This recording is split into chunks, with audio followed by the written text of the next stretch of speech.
Allah Ta'ala বলছেন, I have sent this Quran which is explaining everything in this world. এর অর্থ হচ্ছে আমি এমন একটা কিতাব নাজিল করেছি, মানব জীবনে যা দরকার, রাষ্ট্রে যা দরকার, পার্লামেন্টে যা দরকার, রাজনীতিতে যা দরকার, স্বামীর জন্য যা দরকার, স্ত্রীর জন্য যা দরকার, যুবকের জন্য যা দরকার, মুরব্বীর জন্য যা দরকার, একজন নারীর জন্য যা দরকার, জজ কোর্টে যা দরকার, হাইকোর্টে যা দরকার, গণভবনে যা দরকার, নগর ভবনে যা দরকার, এমন কোনো কথা নাই যে কথাটা আমি আল্লাহ তাআলা আমার এই কোরআনে বলে দেই নাই। তাও তো সুবহানাল্লাহ কইতে পারলেন না আপনারা সবাই। দেখেছেন কি সুন্দর কথা আল্লাহ। এবার আপনাদের কাছে একটা ইমানের প্রশ্ন করি, ইমানের প্রশ্ন, বাদ যেন কেউ না যায়। আচ্ছা, আল্লাহর এই কোরআনে সব যে আছে, এই বিশ্বাস কি আমাদের সবার আছে? ইনশাআল্লাহ আছে, আছে, সব আছে। হয়তো আপনি জানেন না, এটা আপনার সমস্যা। আপনি পড়েন না, আপনি জানবেন কেমন করে? অনেক নেতা মাইক হাতে নিয়ে বলে কি জানেন? বলে যে রাজনীতি আলাদা, কোরআন আলাদা, পার্লামেন্ট আলাদা, কোরআন আলাদা, রাষ্ট্র আলাদা, রাজনীতি আলাদা, কোরআন আলাদা। বলতেই থাকে, বলতেই থাকে। আমি একটা কথা বলে দিয়ে যাই আজকের মাহফিলে, আমি কিন্তু কোনো রাজনৈতিক দলের সাথে জড়িত নই, তবে একটা হক কথা বলবো।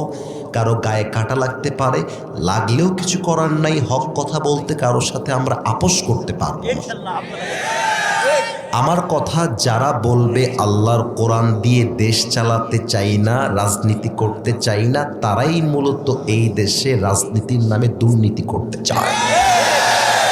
আল্লাহর কোরআনে সব আছে, আপনি জানেন না, এটা আপনার সমস্যা। কথা বুঝতে হবে আপনার। এক হচ্ছে ভাই রাজনীতি আল কোরআনে থাকতে পারে, আমি জানি না। আর একটা হচ্ছে নাই, মানি না। এটা বললে বুঝতে হবে নেতার ইমানটা চলে গেছে। যুবক ভাইরা, ঠিক কিনা বল? আপনারা সবাই নাম তো অবশ্যই শুনেছেন, আল্লামা দেলোয়ার হোসেন সাঈদী নাম শুনেছেন না? মুরব্বীরা, যুবকরা সবাই তারে ভালোবাসে। ইভেন আওয়ামী লীগরাও তাকে ভালোবাসতো, আওয়ামী লীগরাও ভালোবাসতো। আমি নিজে দেখেছি তো তাই বললাম। বিএনপিও ভালোবাসে, জামাতও ভালোবাসে, আওয়ামী লীগ ভালোবাসে, যুবক ভালোবাসে, মুরব্বী ভালোবাসে, নানি ভালোবাসে, দাদি ভালোবাসে, মেয়েরা ভালোবাসে। তার নাম অন্য কেউ নয়, তার নাম আল্লামা দেলোয়ার হোসেন সাঈদী হুজুর, ঠিক কিনা বলেন? সেদিন বাসায় বসে বসে আল্লামা সাঈদীর একটা ওয়াজ শুনছিলাম, বগুড়ার মাহফিল। এত সুন্দর তাফসীরের ভাষা, মনে হচ্ছিল যে সারা দিনও যদি বসে বসে ওয়াজ শুনি একটা মুহূর্ত বিরক্ত লাগবে না। আমার আব্বা বলতো যে আল্লামা সাঈদী হুজুর যখন ওয়াজ করতে আসতেন, তোমার দাদা সাইকেল চালায় 20 কিলোমিটার 30 কিলোমিটার চলে যেত ওয়াজ শুনতে। ভালোবাসা, কি ভালোবাসা! আল্লামা সাঈদীর মাহফিল এমন ছিল যে মানুষের পেশাব লাগলেও উঠতো না, বসে থাকতো। তাফসীরের আকর্ষণ। উনি একটা কথা বললেন সেদিন বসে বসে, যে আগামীকাল সকালবেলা যদি আপনার বাসায় একটা চিঠি আসে জজ কোর্ট থেকে, আব্বা জান একটু বুঝবেন, আমি আপনাদের বাহিরের কেউ নই, আমি আপনাদেরই ছেলে। জজ কোর্ট থেকে একটা চিঠি আসছে, কিংবা হাইকোর্ট থেকে একটা চিঠি আসছে নওগাঁর মাতাজি হাটের একজনের বাসায়। এখন চিঠিটা যখন হাতে পেয়েছে, খেয়াল করছে চিঠির ভাষাটা বাংলা না, এটা এসেছে ইংরেজি ভাষায়। এখন ইংরেজি ভাষায় যেহেতু চিঠিটা এসেছে, মুরব্বী ভাবতেছে কি ব্যাপার, এটা তো ইংরেজি ভাষা, আমি তো বুঝি না। এটা কি আমাকে গ্রেফতার করবার চিঠি, নাকি এই চিঠিটা আমার সমস্ত সম্পত্তি নিলামে তুলবার চিঠি? চিঠিটা আসলে দিল কেন? অর্থ বোঝার জন্য দৌড় মারবেন তার কাছে যে ইংরেজি ভাষার অর্থটা বোঝে।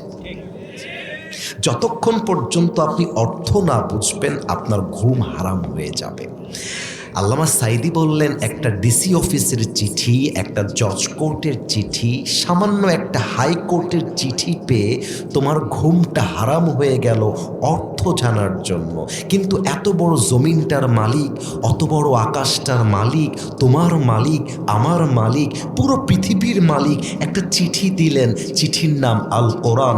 বয়স তোমার 50 পার হয়ে গেল, এই কোরআনে আল্লাহ কি বললেন আজ অব্দি তুমি সূরা ফাতিহার অর্থটাও ঠিক মতো জানতে পারলাম না। কতটা মারাত্মক গভীর কথা একবার ভেবে দেখেন তো।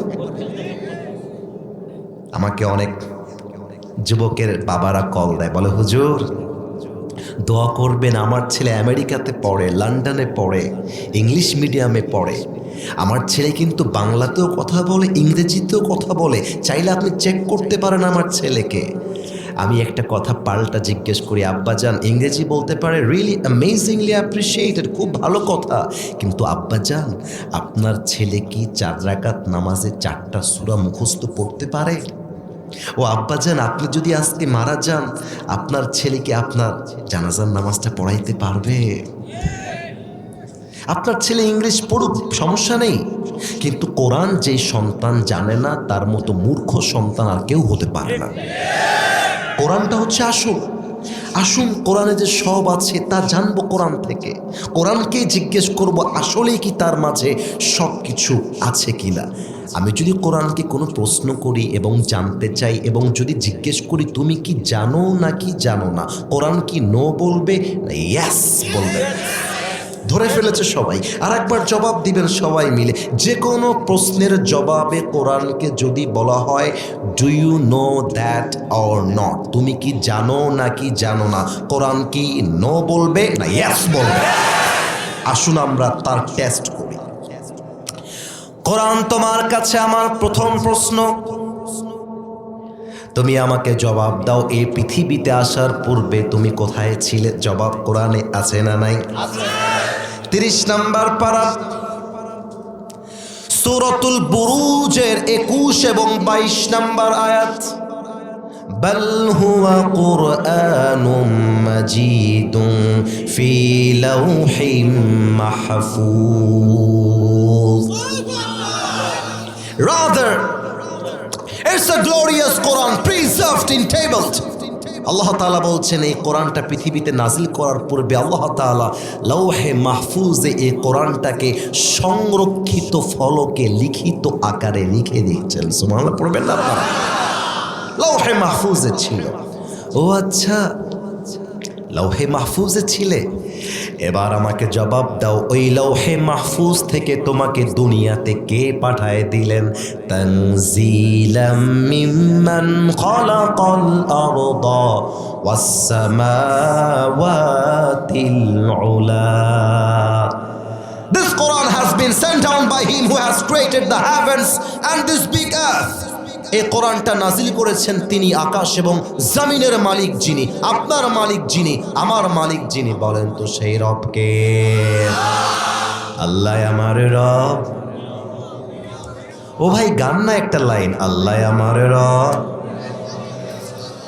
দমে দমে তনু মনে তারি অনুভব, তোমার দুনিয়াতে আমি যেদিকে তাকাই অথই নিয়ামতে ডুবে আছি সবাই।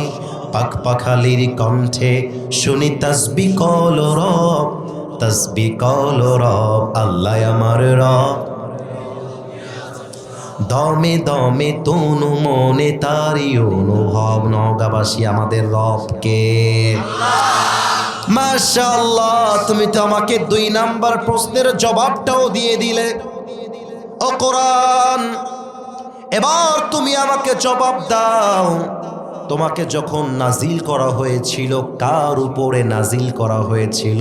ওয়া আমিনু বিমা নুজিলা আলা Muhammad, believe in whatever Allah subhanahu wa ta'ala has sent to his last messenger Muhammad sallallahu alayhi wa sallam। ঈমান আনো সেই মহা সত্য বাণীর উপরে, যেই বাণীকে আল্লাহ তাআলা তোমার পেয়ারা হাবিব তোমার নবীর উপরে নাজিল করেছে। সুবহানাল্লাহ পড়বেন। ও আচ্ছা, তুমি আমার নবীর উপরে নাজিল হয়েছো। এবার তুমি আমাকে জবাব দাও, তুমি যেই মাসে নাজিল হয়েছিলে ওই মাসটার নাম কি? জবাব কি কোরআনে আছে না নাই? শাহরু রমাদানাল্লাযী উনজিলা ফীহিল কুরআন। এই কোরআনটা হচ্ছে সেই কিতাব যে কিতাবটাকে আল্লাহ তাআলা 12 মাসের সেরা মাস, 12 মাসের পবিত্র মাস, সবচেয়ে সেরা মাস রমজান মাসে নাজিল করেছে। সুবহানাল্লাহ, তাও তো পড়লেন না। ও আচ্ছা, রমজান মাসে এসেছো। এবার বলো, দিনে আসছো না রাতে আসছো? ইন্না আনজালনাহু ফি লাইলাতিল কদর ওয়া মা আদরাকা মা লাইলাতুল কদর। আল্লাহু আকবার। I have sent this Quran on a very blessed night. এই কোরআনটাকে আমি আল্লাহ নাজিল করেছি এক মহা বরকতপূর্ণ রাতে, যে রাতটার নাম আমি আল্লাহ দিয়েছি লাইলাতুল কদর। সুবহানাল্লাহ। বামের লোকেরা সুবহানাল্লাহ পড়ে নাই, তারা ব্যবসায় লস করেছে। একটা সুবহানাল্লাহ পড়লে জান্নাতে একটা প্রাসাদের মালিক হয়ে যাবেন, একটা ঘরের মালিক হয়ে গেছেন। আরেকবার পড়েন সুবহানাল্লাহ, আর একটা ঘরের মালিক হয়ে গেছেন। একবার সুবহানাল্লাহ কেউ যদি পড়ে, জমিন থেকে নিয়ে আকাশ পর্যন্ত আল্লাহ তার পুরো আমলনামাটা সওয়াব দিয়ে ভরে দেয়। ও কোরআন, তুমি তো আমাকে কাটায় কাটায় উত্তর দিচ্ছ সব। এবার তুমি আমাকে বলো, তুমি যে রাতে নাজিল হয়েছ ওই রাতের সম্মান কত বেশি? কোরআন তার জবাব দিয়ে বলছে, লাইলাতুল কদরি খায়রুম মিন আলফি শাহর। এমন একটা রাতে নাজিল হয়েছি, 1000 মাস জেগে যদি কেউ ইবাদত করে। আর আমি যেই রাতে নাজিল হয়েছি ওই রাতে কেউ যদি ইবাদত করে, আল্লাহ রাব্বুল আলামিন 1000 মাসের চাইতে বেশি সওয়াব ওই বান্দার আমলনামায় লিখে দিবে। ও আচ্ছা, এত সম্মানের রাত। আমি যদি কোনো যুবককে এবার দাঁড় করিয়ে জিজ্ঞেস করি, যুবক ভাই তুমি আমাকে বলো আজকের মাহফিলে তুমি কেন এসেছো?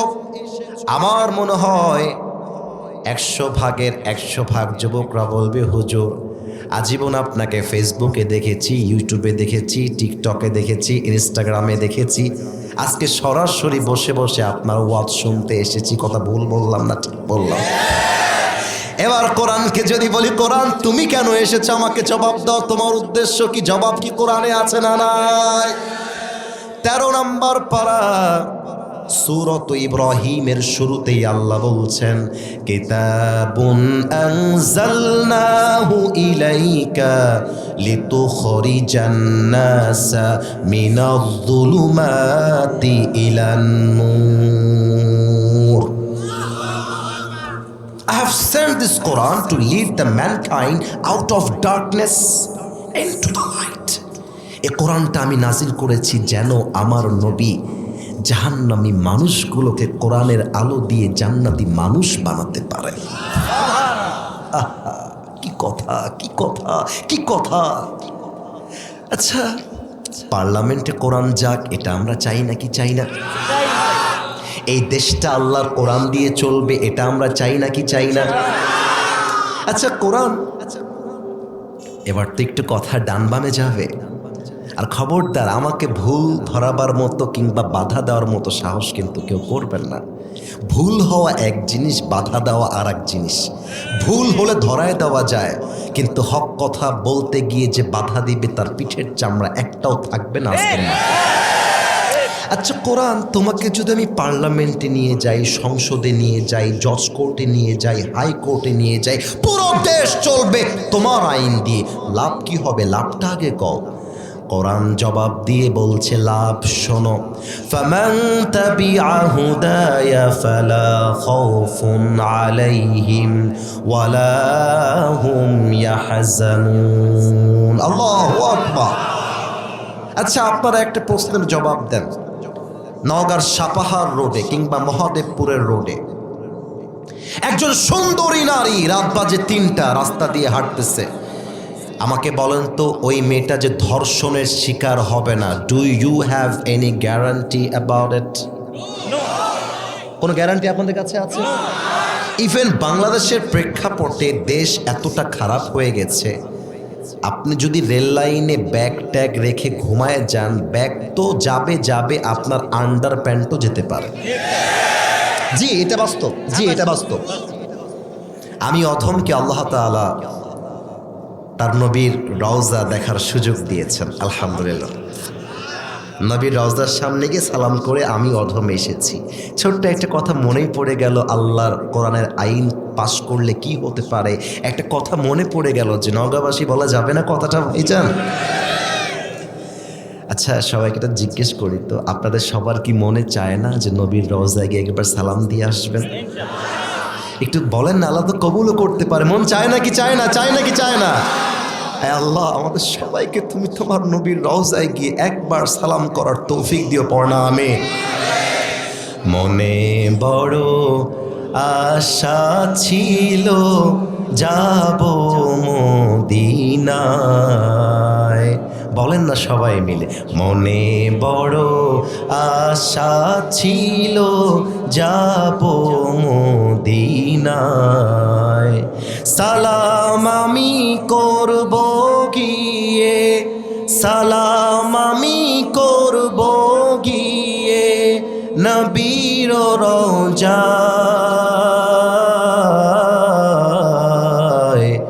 মনে বড় আশা ছিল যাব মদিনায়, ঠিক কিনা বলেন সবাই? আমার এখনো মনে আছে আমাদের ফ্লাইট যখন ল্যান্ড করলো, বিমানটা প্রথম ল্যান্ড করেছিল মদিনার শহরে। আমি যখন উপর থেকে মদিনার শহরের ভিউ দেখতে পাচ্ছিলাম, আমার মনে মনে মনে হচ্ছিল জান্নাতি হাওয়ার বাতাস আমার গায়ে লাগতে শুরু করেছে। ফ্লাইট থেকে নেমে সোজা গেলাম হোটেলে। সত্য কথা বলতে সৌদি আরবের শহরে মদিনাতে বিদেশিরা যেমন থাকে, আমাদের বাংলাদেশি ভাইয়েরাও অনেকে থাকে।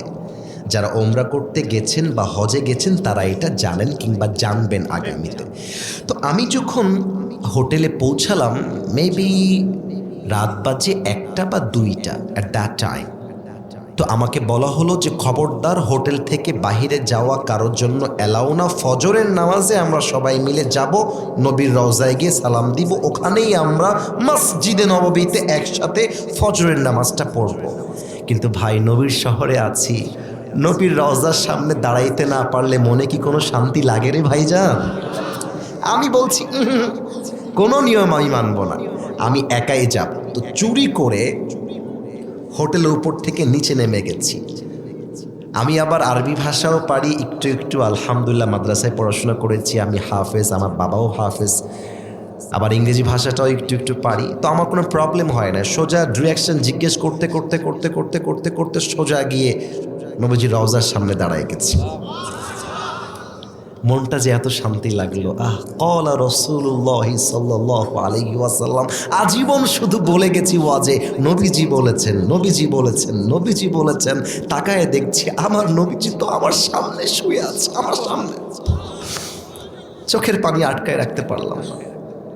অনেকক্ষণ ধরে নবীর রওজার সামনে দাঁড়ায় থাকলাম, অনেকক্ষণ ধরে। একটা পর্যায়ে গিয়ে ক্লান্ত হয়ে গেলাম, মনে হলো যে একটু ঘুমায় পড়ি। ফজরের নামাজের সময় আজান দিবে, এখানেই নামাজ পড়ে আবার হোটেলে এন্ট্রি নিব।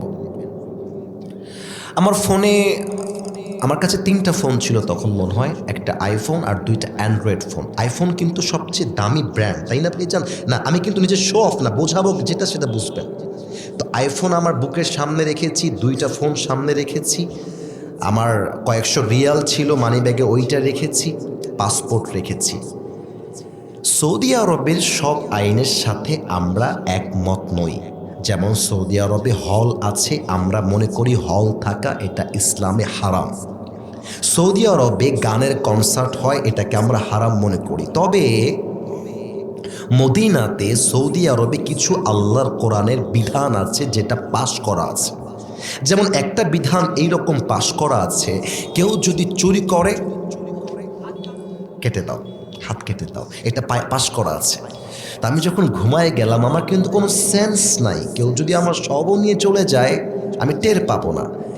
আমার যখন ঘুম ভাঙলো ফজরের আজানের সময়, আমি যেইভাবে সবগুলো টাইলসে রেখে শুয়েছিলাম, ঘুম থেকে উঠে দেখছি এক চুল পরিমাণ কোনো পার্স, কোনো টাকা, কোনো মানি ব্যাগ, কোনো ফোন ডান বাম হয় নাই, যেমন ছিল তেমনই রাখা আছে। একটা মাত্র আইন পাস যে চুরি করলে হাত কেটে দাও, চুরি বন্ধ হয়ে গেছে 100-তে 100 ভাগ। আর যদি বাংলাদেশে প্রত্যেকটা আইন কোরআন দিয়ে পাশ করা হয়, পুরো দেশটা হয়ে যাবে সোনার বাংলাদেশ। আসুন আমরা কোরআনকে জিজ্ঞেস করি, তোমাকে দিয়ে যদি আইন পাশ করি, তোমার মাঝে কি কোরআন সেই আইনগুলো আছে? পার্লামেন্ট চলবে কেমন করে, এই কথাও তোমার ভেতরে আছে? কোরআন কি নো বলবে না ইয়াস বলবে? অনেকের জবাবটা পাইনি, মনে হচ্ছে তারা আল কোরআনের দেশটা দেখতে চায় না। আর একবার জিজ্ঞেস করি, আল কোরআনের বাংলাদেশ আমরা চাই নাকি চাই না? আচ্ছা ঠিক আছে, কোরআন তুমি আমাকে বলো, তোমাকে দিয়ে পার্লামেন্ট চললে প্রথমে কোন আইন পাশ করতে হবে? কোরআন জবাব দিচ্ছে, ইন্নাল্লাহা ইয়া'মুরুকুম আন তুআদ্দুল আমানাতি ইলা আহলিহা। বাংলাদেশের প্রেক্ষাপট হলো এমন, যোগ্য মানুষকে যোগ্যতার চেয়ার দেওয়া হয় না, অযোগ্য ব্যক্তিকে যোগ্যতার চেয়ারে বসিয়ে দেওয়া হয়। কোরআন বলছে এই আইনটা বাতিল করতে হবে, যে যেই চেয়ারের যোগ্য তাকে সেই চেয়ারে বসায় দাও, চাঁদাবাজি এমনিতেই বন্ধ হয়ে যাবে। যোগ্য লোককে বসাও, সৎ লোককে বসাও। আচ্ছা এখন একটা প্রশ্ন করি সবাইকে, ওসমান হাদি নাম শুনেছেন না? ওসমান হাদি, শহীদ ওসমান হাদি আমাদেরকে শিখিয়ে দিয়ে গিয়েছে, বাঁচতে হলে বিড়ালের মতো 500 বছর বেঁচে থাকার কোনো দাম নাই, সিংহের মতো 1 ঘন্টা আমরা বাঁচতে চাই। বলো বীর আমি চির উন্নত মম শির, শির নেহারি আমারই নত শির ওই শিখর হিমাদ্রি। বলো বীর, বলো মহাবিশ্বের মহাকাশ ফাড়ি, চন্দ্র সূর্য গ্রহতারা ছাড়ি, ভুলক দুলক গোলক ভেদিয়া, খোদার আসন আরশ ছেদিয়া উঠিয়াছে চির বিস্ময়, আমি বিশ্ববিধাত্রীর। বলো বীর আমি চির উন্নত শির। ঠিক কিনা বলে? ওসমান হাদিকে যারা খুন করে পালিয়ে গিয়েছে, কোরআন দিয়ে যদি সত্যি দেশ চলে, কোরআন তার বিচার করবে কেমন জানেন? কোরআন বলবে ওকে যেমন মাথায় গুলি করে ওরা পালিয়ে গিয়েছে, ওদেরকে ধরে এনে বাইতুল মুকাররমের সামনে ওদের মাথায় গুলি করে হত্যার রায় পাশ করতে হবে। আর একটা উদাহরণ দিচ্ছি বোঝাবার সাথে, আমি একজনকে দাঁড় করাবো এই মুহূর্তে, সাদা, এই যে কালো আর সাদা, কলিজা তুমি দাঁড়াও তো না, ভয় নাই, ভয় নাই, তোমাকে আমি ভালোবাসি আল্লাহর জন্য। নওগাঁবাসী, মহাদেবপুরবাসী, আমার কলিজার টুকরা প্রিয় যুবক ভাই, তাকে কি দেখা যায়? মা এটা নওগাঁর সাউন্ডে উত্তর হয় না, দেখা যায়। তোমার নাম কি কলিজার ভাই? রেজওয়ান, মাশাআল্লাহ রেজওয়ান। আচ্ছা রেজওয়ান, তোমাকে দিয়ে একটা উদাহরণ দিব, আল্লাহর কোরআন কাকে বলে? কথাকে বলে পেছনে, ছেলেরা ভালো রূপ দেখেছো, খারাপ রূপ কিন্তু এখনো দেখো নাই। যদি মন চায় ভিডিও বের করবো, একটা নেতা বাধা দিয়েছিল, বাপের নাম ভুলাই দিয়ে আসছি মাহফিলে, ওই ক্যারেক্টার প্লে করতে আসি নাই, ভালোবাসার জন্য এসেছি। ঠান্ডা মাথায় কথা বলছি, ঠান্ডা মাথায় বলছো। এই ছেলেটা হচ্ছে নওগাঁর মহাদেবপুরের মাতাজি হাটের পাতি নেতা। বোঝাবার স্বার্থে বললাম, পাতি নেতা মানে বোঝেন তো, আছে কম, দেখায় বেশি, ক্ষমতা কম, দাপট বেশি। পাতি নেতা, নেতার চামচা। এখন এই ছেলেটা আসলে ভালো, কিন্তু এক্সাম্পল দিব এই জন্য যে আল্লাহর কোরআনের আইন কাকে বলে আর মানুষের বানানো আইন কাকে বলে। আচ্ছা এই ছেলেটা যেহেতু পাতি নেতা, আর আমি যেহেতু বলেছি আগামীর দেশ চলবে আল্লাহর কোরআনের আইন দিয়ে, এটা ওর গায়ে লেগে গেছে। এবার আমি যখন গাড়িতে করে উঠে চলে যাব ঢাকার প্রোগ্রামে, আমার গাড়ির সামনে এসে দাঁড়িয়ে গিয়েছে, বলছে হুজুর, কথা বুঝলে বুঝপাবা, না বুঝলে আমি বললাম মানে কি সমস্যা, what is your problem ma'am, কি সমস্যা তোমার, এদিকে আসো। তো আমার গাড়ির গ্লাস খুলে দিয়েছি, ডান পাশে আসছে, বলছি হুজুর আপনি ওয়াজ করবেন কবরের নিচের ওয়াজ, আপনি ওয়াজ করবেন হাসরের ময়দানের ওয়াজ, মানুষজন কান্না করে পাগল হয়ে যাবে, দিস ইজ ওয়াজ। আপনি বলছেন পার্লামেন্ট চলবে আল্লাহর কোরআন দিয়ে। কারণ কি, পাতি নেতা বুঝে গেছে কোরআন দিয়ে দেশ চললে তো আমার চাঁদাবাজিটা বন্ধ হয়ে যাবে। পাতি নেতা বুঝে গেছে কোরআন দিয়ে দেশ চললে তো আমার টেন্ডারবাজি বন্ধ হয়ে যাবে আমার নওগাঁর ভাইরা।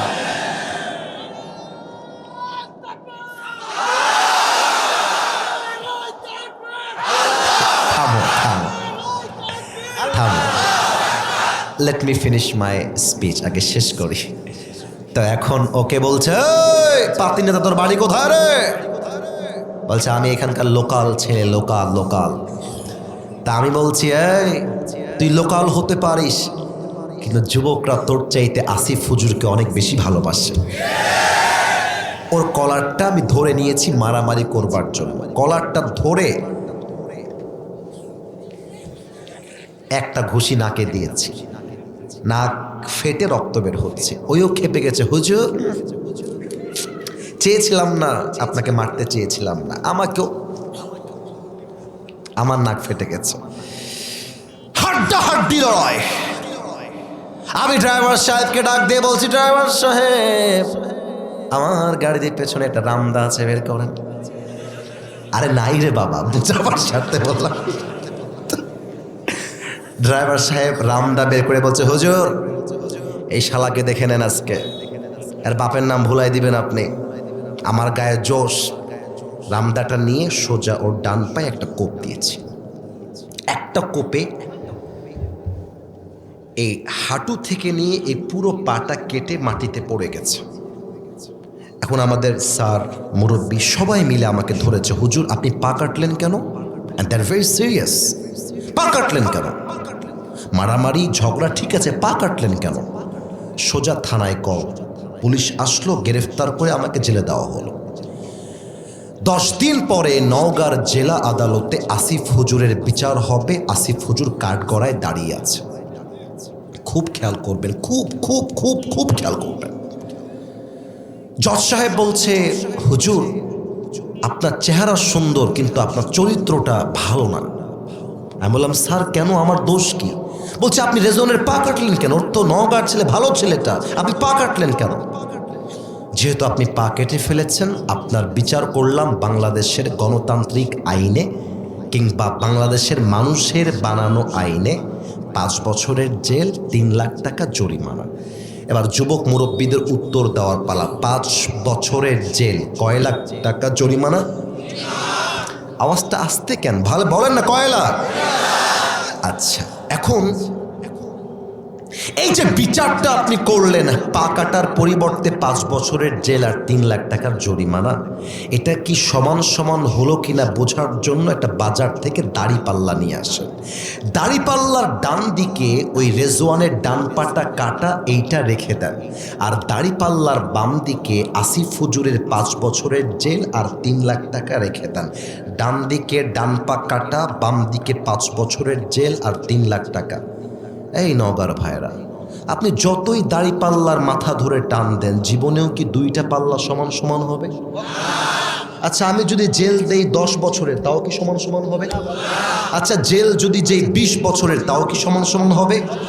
সমান সমান করতে চাইলে আল্লাহর কোরআন দিয়ে সংবিধান কায়েম করতে হবে। আচ্ছা, কোরআন তাই নাকি? এই সংবিধান কি তোমার মাঝে আছে? কোরআন কি বলবে নো নাকি ইয়েস? وكتبنا عليهم فيها أن النفس بالنفس والعين بالعين والأنف بالأنف والأذن بالأذن والسن بالسن والجروح قصاص। কোরআন বলছে, কেউ তোমার চোখ তুললে তুমি তার চোখ তুলে ফেলবা, কেউ তোমার কান কাটলে তুমি তার কান কেটে ফেলবা।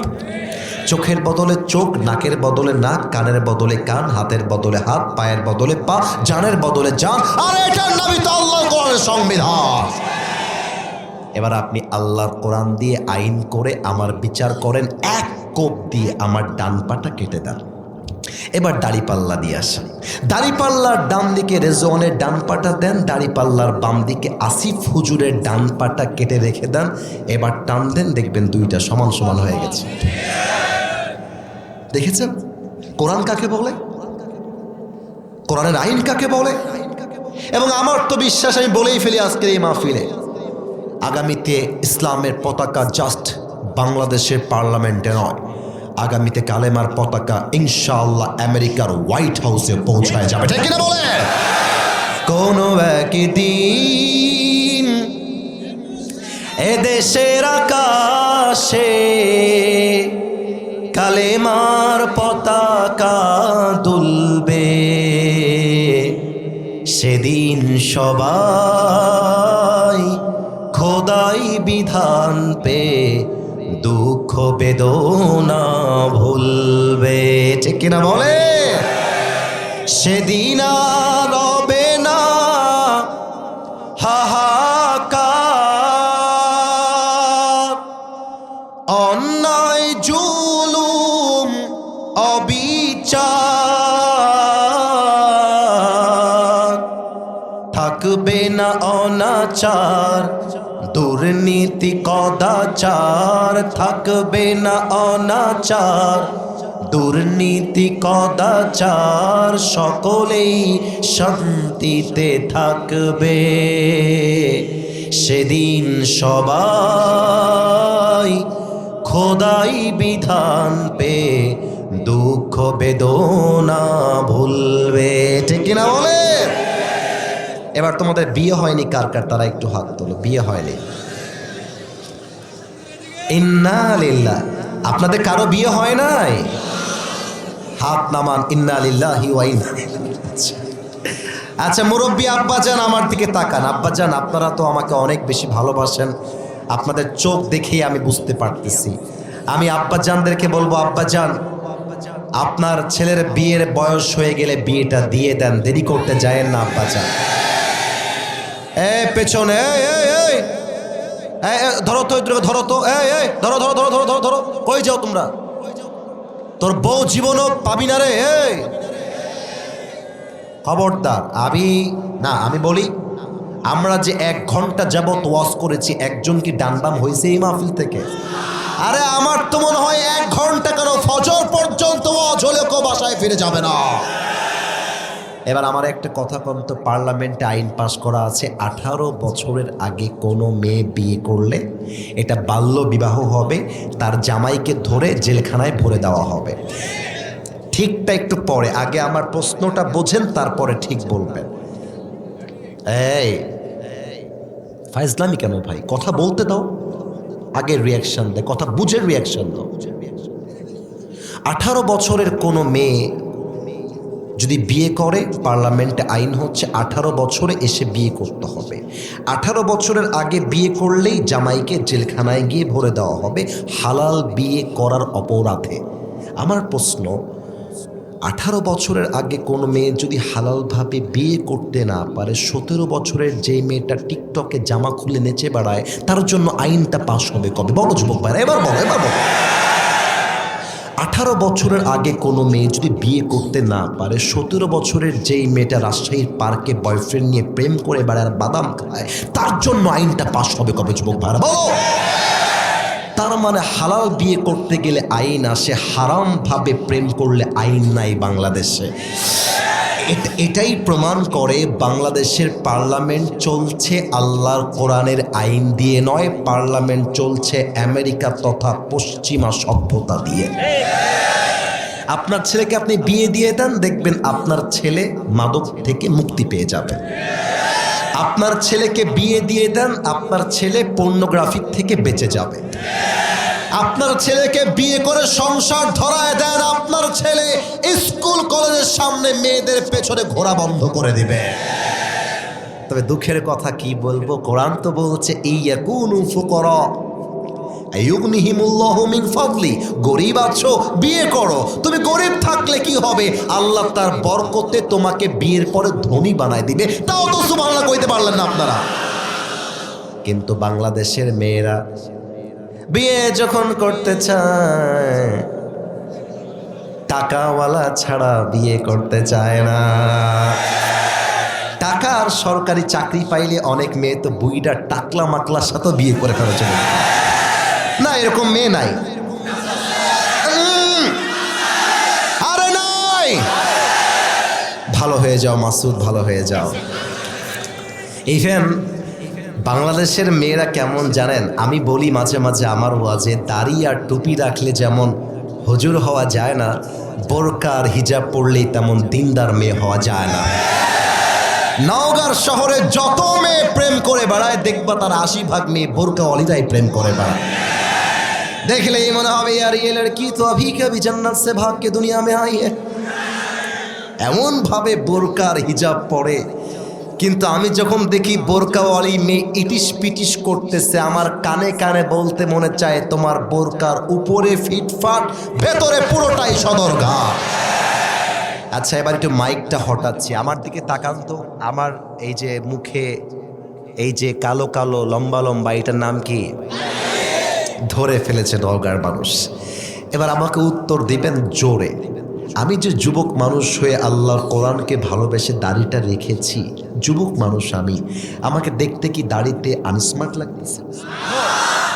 জোরে আওয়াজ দিয়েছেন মাশাআল্লাহ। আমাকে দাড়িতে খ্যাত লাগতেছে? অনেক মেয়ে আছে দেখবা দাড়ি দেখলে গায়ের মধ্যে জ্বালা পড়া শুরু হয়ে যায়। আমার কথাটা মুরব্বীরা মাফ করবেন, এই কথাটা আপনারা নাও বুঝতে পারেন, যুবকরা বুঝবে। যেই মেয়েদের দাড়িওয়ালা পছন্দ না, এদের জন্য বিটিএসের হিজড়া ছাড়া সেকেন্ড কোনো অপশন। আরে যেই মেয়ে আমাকে দাড়ির জন্য বিয়ে করতে চায় না, সে তো আমার বাড়ির বউ হওয়ার যোগ্যতাই রাখে না। আর যে আমাকে দাড়ির জন্য বিয়ে করতে চায়, সেই তো আমার বাড়ির বউ হওয়ার যোগ্যতা রাখে। কোরআন বলছে আমাকে পার্লামেন্টে নিয়ে যাও, বিয়ের জন্য এমন এক আইন করে দিব, বাংলাদেশের 100% যুবক হয়ে যাবে ওমরে ফারুকের মতো বীর বাহাদুর সন্তান। এবার একটা প্রশ্ন করব, আপনারা এখন যেই জগতে, এটা কিন্তু বেঁধে যেতে পারেন যদি প্রশ্নের ধাঁচটা না বোঝেন। আপনারা এখন যেই জগতে আছেন, এটা কি পরকাল নাকি ইহকাল? রাইট আনসার, কিন্তু ভয় পেয়েছেন তাই আওয়াজটা 70% আসছে, 100% আসে নাই। আচ্ছা, আর একবার উত্তর কিন্তু সঠিক উত্তর দিয়েছেন। এটা কি পরকাল না ইহকাল? আর সামনে যে জীবনটা আসছে, ওইটা কি ইহকাল না পরকাল? ওইটা পরকাল। আজকে আমি যদি স্টেজ থেকে এখন নেমে গিয়ে, মাফ করবেন, পায়ে ধরে ক্ষমা চাচ্ছি, পকেট চেক করা শুরু করি, এখানে এমনও লোক পাওয়া যাবে পকেট চেক করলে ডার্বি বিড়ির প্যাকেট খুঁজে পাওয়া যাবে। এই মাহফিলে বসে আছে, এখানেই বসে আছে, এখানে। ইভেন আমার কথা যদি বিশ্বাস না হয়, যাওয়ার সময় দেখবেন টানতেছে আর সাইকেল চালায় বাড়ি যাচ্ছে। আমি নিজে দেখেছি, নওগাঁতেই দেখেছি। নওগাঁতে বাড়ি যায় আর বিড়ি টানে। এই কে ওয়াজ করলো রে আজকে? বলছে ওই যুবকদের খুব পছন্দের বক্তা, নাম হচ্ছে আসিফ হুজুর। বলছে কি ওয়াজ করলো? আরে সাংঘাতিক ওয়াজ, সেই ওয়াজ। আরে সেই ওয়াজ তো বুঝলাম, কিন্তু কি করলো তার একটা আমারে 2-1টা বল। বলছে 2 ঘন্টা শুনলাম, তাল তো ছিল অন্যদিকে, কি বলছে কিছু বুঝি না, এবার ঠিক বলে আসছি। তার মানে কি, মানুষ ওয়াজ শুনতে আসে কম, মজা নিতে আসে বেশি, ঠিক কিনা বলেন? এখানে অনেক যুবকের মোবাইল ফোনটা চেক করলে, যদি আনলক করে চেক করা হয়, অনেক যুবকের মোবাইল ফোনে নারীদের উলঙ্গ ভিডিও, ছবি খুঁজে পাওয়া যাবে। যারা হাসবে এদের লজ্জা নাই, যারা হাসবে। আমি হাসির জন্য বলি নাই তো, আমি তো হাসির কথা বলি নাই। এখানে এমনও যুবক বসে আছে, আমি যদি বলি এই যুবক, ফজরের নামাজটা লাস্ট কবে জামাতে পড়েছে বলো তো, বলতে পারবে না, বলতে পারবে। এমনও যুবক বসে আছে, ও গতকাল থেকে নিয়ে এই পর্যন্ত 1 ওয়াক্ত নামাজও পড়ে নাই, 1 ওয়াক্তও না। এখানে বসে আছে। আমি তোমাকে ঘৃণা করি তা নয়, ভালোবাসি তাই বলতেছি। আচ্ছা, কোরআন, এই যে মানুষ নামাজ বাদ দিয়ে, রোজা বাদ দিয়ে, কবরকে ভুলে, পরকালকে ভুলে দুনিয়ার পেছনে ছুটতেছে, এই দুনিয়ার জীবনটাকে নিয়ে তুমি কি বলতে চাও আমাকে একটু বলো। ওয়ামাল হায়াতুদ দুনিয়া ইল্লা মাতাউল গুরুর। This life of this world is nothing more than play and entertainment. কোরআন বলছে দুনিয়ার চাকচিক্যতার জীবন কোনো ধোঁকা ছাড়া আর কোনো কিছুই হতে পারে না, ঠিক কিনা বলে? আপনাদের পাশে একটা জেলা আছে, বগুড়া জেলা, নাম শুনেছেন না আপনারা? আপনাদের ওই যে দুপচাচিয়া রোডটা আছে না, দুপচাচিয়া রোড দিয়ে কিন্তু সোজা গেলে নওগাঁ ঢুকে যাওয়া যায় না। নওগাঁ, এই নওগাঁতে আমাদের একটা জায়গা আছে ঐতিহ্যবাহী, মান্দা ফেরিঘাট, নাম শুনছেন? মান্দা ফেরিঘাট। একটু আমার ডান হাতের দিকে খেয়াল করবেন, everybody look at my right hand, একটু ডান হাত খেয়াল করবেন। আমার যদি এখন ভুল হয়ে যায়, যে কোনো মুরব্বী যুবক চাইলে আমাকে সংশোধন করতে পারবেন। রাস্তাতে কিছু উঁচু উঁচু স্পিড ব্রেকার থাকে না ভাই? স্পিড ব্রেকার, এটাকে আপনারা কি বলেন? আইল্যান্ড বা স্পিড ব্রেকার, হোয়াট এভার, উঁচা উঁচা। বগুড়ার মাহফিল শেষ করে আমি নওগাঁ হয়ে রাজশাহী হয়ে সিরাজগঞ্জ যাব। তো ফেরিঘাটের যে রাস্তাটা আছে, গাড়ি আছে 110 কিংবা 120-এ, হাই স্পিডে গাড়ি। আমার ওই আইল্যান্ড সামনে ছিল বা স্পিড ব্রেকার, আমার ড্রাইভার সাহেব খেয়াল করেন নাই, রাত বাজে 1 থেকে 2টা, ঠাস করে সামনে আইল্যান্ড চলে আসছে, এমন জোরে ব্রেক করেছে, একটা ব্রেক আমি লাফ দিয়ে উঁচুতে উঠে গেছি। এমন ভাবে গাড়িটা ধাক্কা লেগেছে, মনে হচ্ছে আমি এখনই লাশ হয়ে যাব। যারা হাসলা, আমি হাসির জন্য কিন্তু বলি নাই কথাটা, বুঝছো? এটা খুব সিরিয়াস কথা। 1 সেকেন্ডের জীবনের কোনো ভরসা নাই। হায় রে মানুষ রঙিন ফানুষ, দম ফোরাইলে ফুস, তবুও তো নাই কারোরই ভাই একটুখানি হুস। জাস্ট লাফ মারলাম উঁচুতে, ব্রেকের চাপে, সাথে সাথে পড়লাম লা ইলাহা ইল্লাল্লাহ মুহাম্মাদুর রাসূলুল্লাহ। ভাবলাম, বেঁচে যাওয়ার পরে ভাবলাম, ইস, যদি আমি এখন মারা যেতাম, আমার বাড়িতে আমার লাশটা রাখার পরে জামা কাপড়, দামি জামাগুলো খুলে সাদা কাফনের কাপড়ে প্যাকেট করে আমাকে 3.5 হাত মাটির কবরে শুয়ায় দেওয়া হতো। আরে নওগাঁর ভাইরা, এটাই তো দুনিয়ার জীবনের চাকচিক্যতার বাস্তবতা, ঠিক কিনা বলে? রূপেরই গৌরবে সাজিয়াছ সাজ, সোনা দানা কত কি আর রাজকী পোশাক, যেদিন প্রাণ চলে যাবে সবই পড়ে রবে, প্রাণ চলে যাবে সবই পড়ে রবে, গায়ে দেবে মার কিনো থন রে মোনা আমার, কেন বাঁধো দালান ঘর। একটা লাইন সবাই মিলে গানতো, একদিন মাটির ভেতরে মোনা আমার, কেন বাঁধো দালান ঘর, ঠিক কিনা বলে? দেহ তোমার চরম চর গলে পচে যাবে,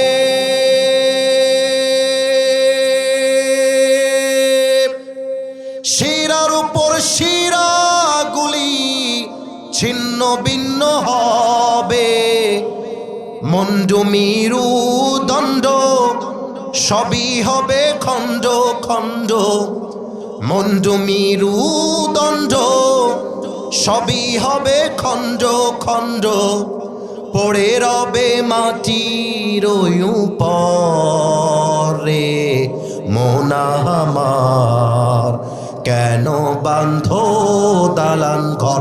একসাথে সবাই মিলে, একদিন মাটির ভেতরে কেন বাঁধো দালান ঘর, ঠিক কিনা বলে? আল্লামা ইকবাল রহমতুল্লাহি আলাইহি লিখেছেন, हुए नामवर बेनिशा कैसे कैसे ये जमी खा गई नौजवा कैसे कैसे, ये जगह जी लगाने की दुनिया नहीं है, ये इबरत की जा है तमाशा नहीं है, तुझे पहले बचपन ने बरसों खिलाया, जवानी ने फिर तुझको मजनू बनाया, अजल तेरा कर देगी बिल्कुल सफाया। मेरे दोस्त, ये जगह जी लगाने की दुनिया नहीं है, ये इबरत की जा है तमाशा नहीं है। এই দুনিয়ার জীবনটা চাকচিক্যতার জীবন নয়, আর এই দুনিয়ার জীবনটাই হলো আখিরাত গড়ে যাওয়ার জায়গা, ঠিক কিনা বলেন?